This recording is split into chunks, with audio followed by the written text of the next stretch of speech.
Boa noite, sexta-feira, dia 27 de setembro. Seja muito bem-vindo ao Jornal do Rio. E a gente abre essa edição falando sobre o combate à milícia na Baixada Fluminense e também na zona oeste aqui da cidade. Um dos criminosos foi preso, gente, dentro de uma casa num condomínio de luxo. Tem também uma entrevista com a deputada Flor de Lis. Ela fala sobre os temas que rondam a morte do pastor Anderson do Carmo. E claro, a gente foi ao Rock in Rio. Esse festival que reúne artistas nacionais e internacionais começou hoje lá no Parque Olímpico, na Barra da Tijuca. Eu tive por lá para ver como é que tá o transporte. Tudo isso e muito mais aqui no Jornal do Rio, que volta em apenas 30 segundos. Eu te espero.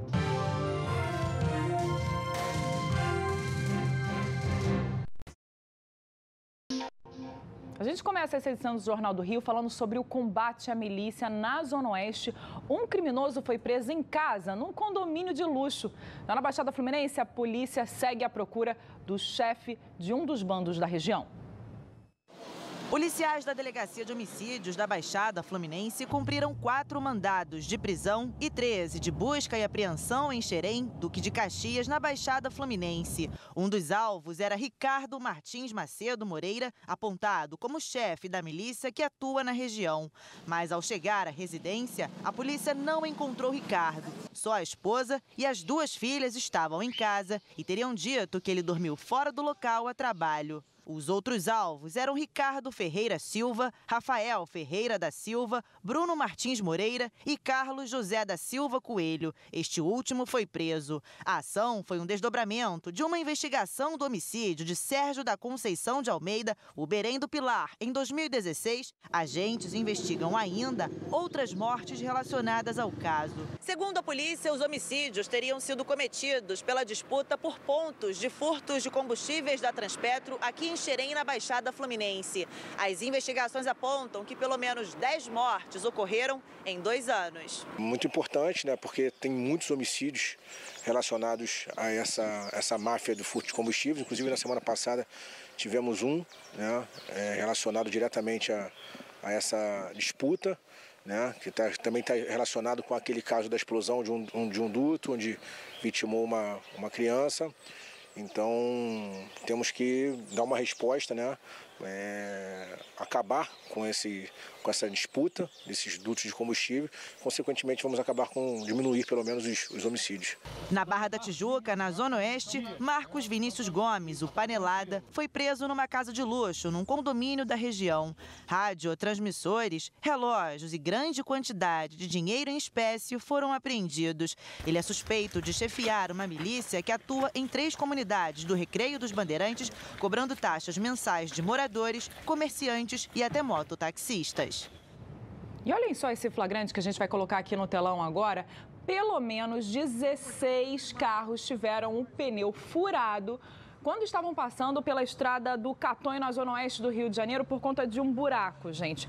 No vídeo que vocês estão vendo agora, é possível ver eles parados num posto de gasolina. O buraco fica na pista sentido Jacarepaguá, da estrada do Catonho, que liga Sulacap a Taquara. A Secretaria Municipal de Conservação e a SEDAI afirmam que estão atuando no local e que os reparos nesse buraco que está estragando o carro de todo mundo devem terminar até amanhã, hein, gente? Que bom, né?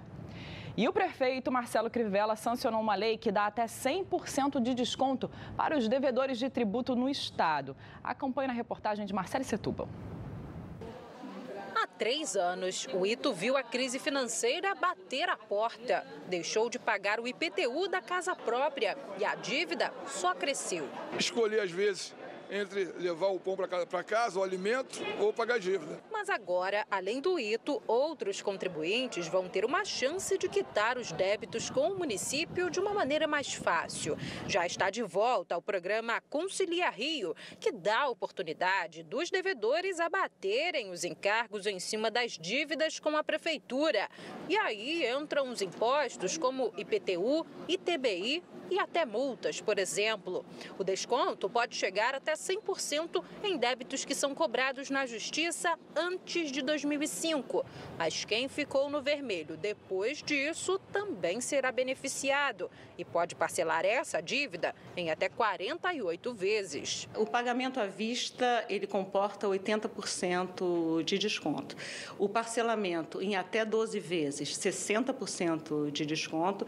De 13 a 24 vezes, 40% de desconto. E de 25 a 48 vezes, 25% de desconto, sempre nos acréscimos moratórios. Os contribuintes podem procurar os 7 postos de atendimento da Procuradoria-Geral do município, espalhados pelo Rio, pelo prazo de 90 dias. Esta é a 4ª edição do Conciliar Rio. Em tempos de contingenciamento e de caixa vazio, o programa é uma forma encontrada pela Prefeitura de aumentar a arrecadação municipal. Depois de participar da conciliação, o Ito parcelou a dívida do IPTU e saiu satisfeito. Vou poder dormir mais tranquilamente agora, não vou perder o meu imóvel, que isso é o mais importante. Bons sonhos, Ito. E a seguir, gente, tem uma entrevista com a deputada Flor de Lis sobre a morte do pastor Anderson do Carmo. A gente volta já.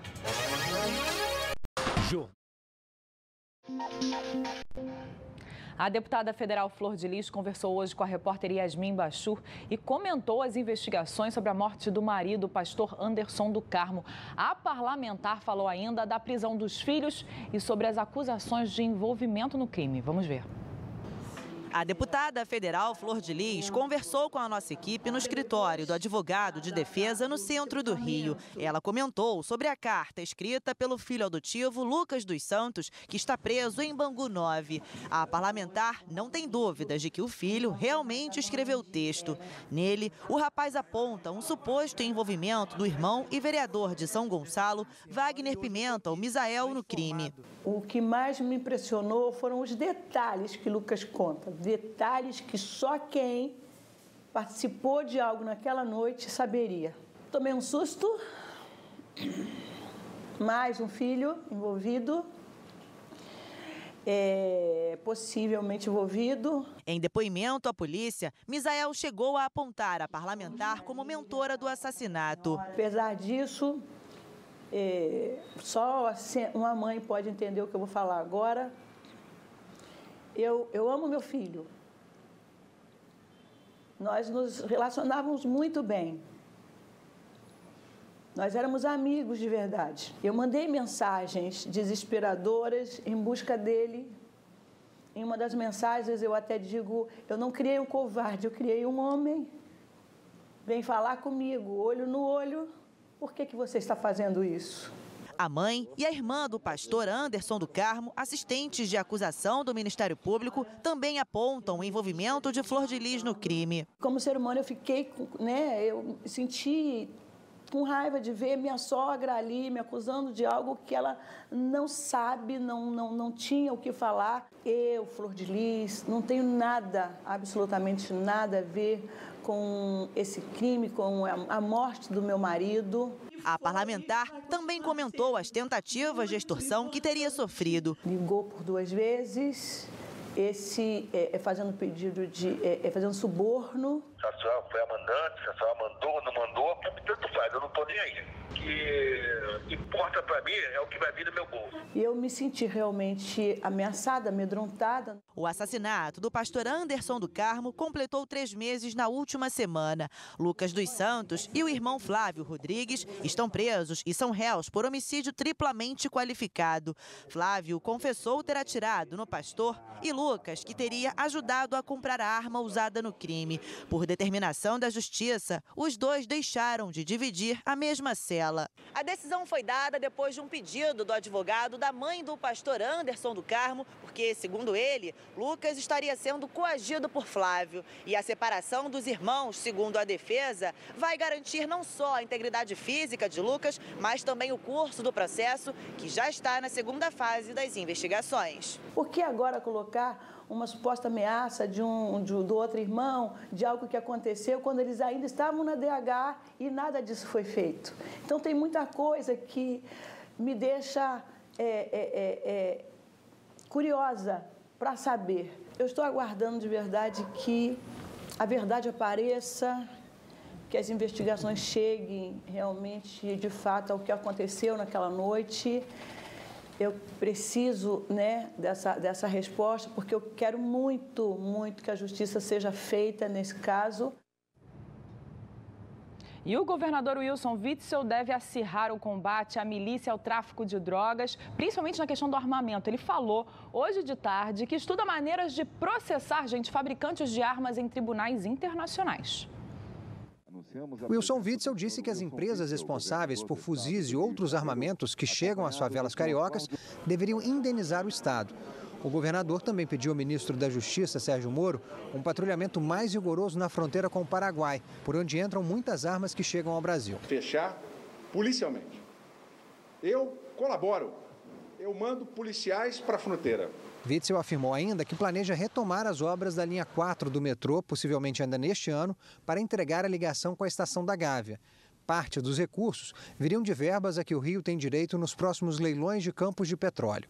O governador disse também que a SEDAI será privatizada até outubro do ano que vem e que a concessão do saneamento básico vai render 10 bilhões de reais ao Estado e em 3 anos resolver os problemas de poluição da Baía de Guanabara. Que ao privatizarmos a concessão de saneamento da SEDAI, teremos em 3 anos na região metropolitana, Delmo, 10 bilhões de reais em obras para saneamento, resolvendo definitivamente o problema da poluição nas baías, especialmente de Guanabara. As declarações foram feitas durante a assinatura de um programa para reduzir a carga tributária e estimular importações a partir do Rio de Janeiro. Ele também comentou uma cartilha elaborada por jovens do Complexo da Maré.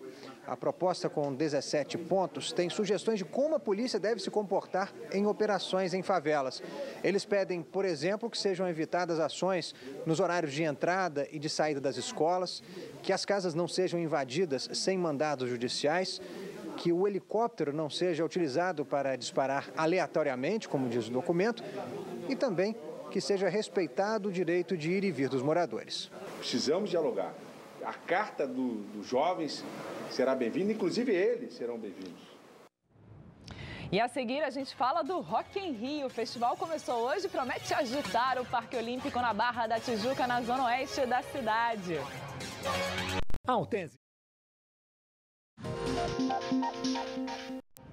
Essa semana teve de tudo no tempo do Rio, sol, chuva, vento.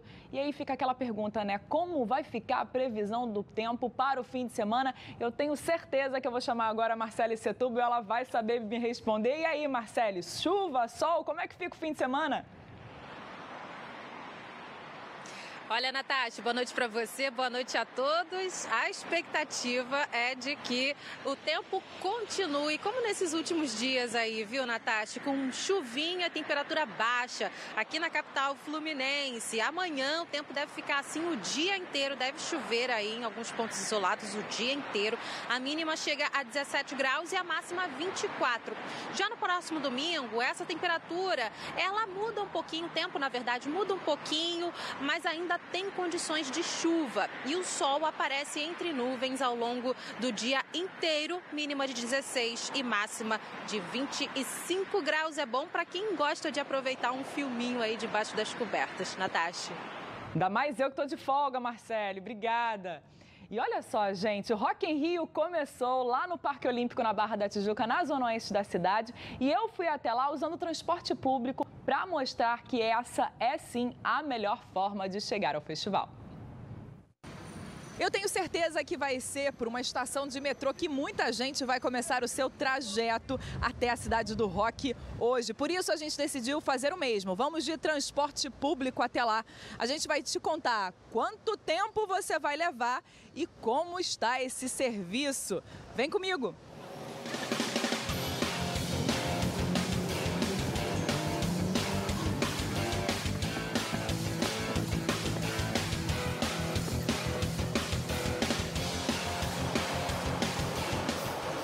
12h44 e a gente começou nosso trajeto até o Rock in Rio. Vamos ver quanto tempo a gente vai demorar para chegar até a zona oeste da cidade? No caminho eu encontrei o Guilherme e a Tainá. Eles vieram de Belo Horizonte e se surpreenderam com a facilidade do acesso para o transporte público, mas reclamaram do preço da passagem. Tive que comprar o Rio Card também, parece, e aí deu 28 total. Achei meio salgado. Do metrô, acesso direto para o BRT.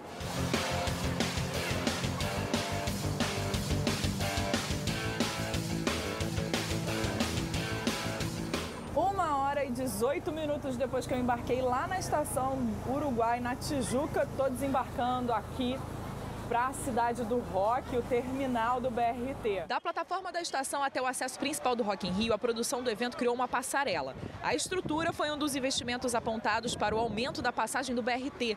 Além dos R$ 8,10 da ida e da volta, teve um adicional de quase R$ 7,00. Tudo autorizado pela Secretaria Municipal de Transporte, mas que acabou gerando polêmica. Eu me despeço da Tainá e do Guilherme, que agora seguem para curtir o evento. E fica a dica, por conta das interdições no trânsito que começam 1h só terminam às 6h do dia seguinte. Em todos os dias de evento, o melhor mesmo é pegar o transporte público. E esse Rock in Rio promete. A grande atração de hoje, da noite, é o rapper Drake, que sobe ao palco Mundo a partir de meia-noite. Mas é claro, a gente está aqui no Rio e as atrações não param, por isso agora, durante todo esse agito do fim de semana, a gente chama o Divirta-se.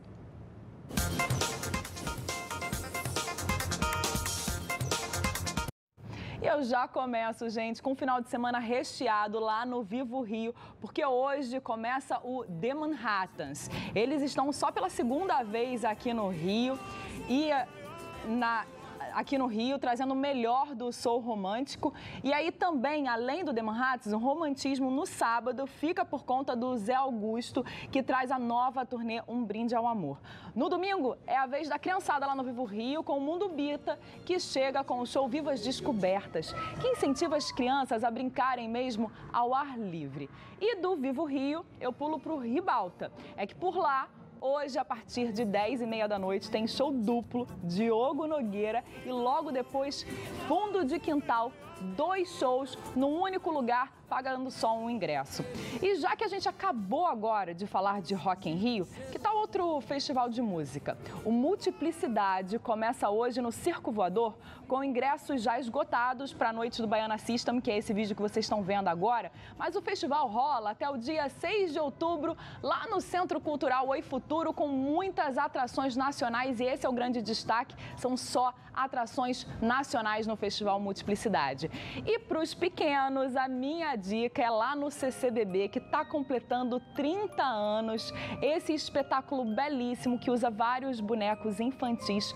Por que nem todos os dias são os dias de sol? Essa é a pergunta que eles vão fazer por lá, e essa peça é super premiada. E eu finalizo com o espetáculo Marlene Dietrich, que está no Teatro Prudente, ou até o dia 6 de outubro. Ela, que foi um dos maiores personalidades do século XX, se destacou no teatro, na música, no cinema, e agora suas histórias são contadas nessa peça deliciosa, ela que foi interpretada pela atriz Silvia Bandeira. Muitas dicas, hein, gente? Então vamos para o intervalo agora? A seguir a gente fala da demissão do técnico Oswaldo de Oliveira do Fluminense, após discussão com o Ganso no empate em 1-1 contra o Santos no Maracanã.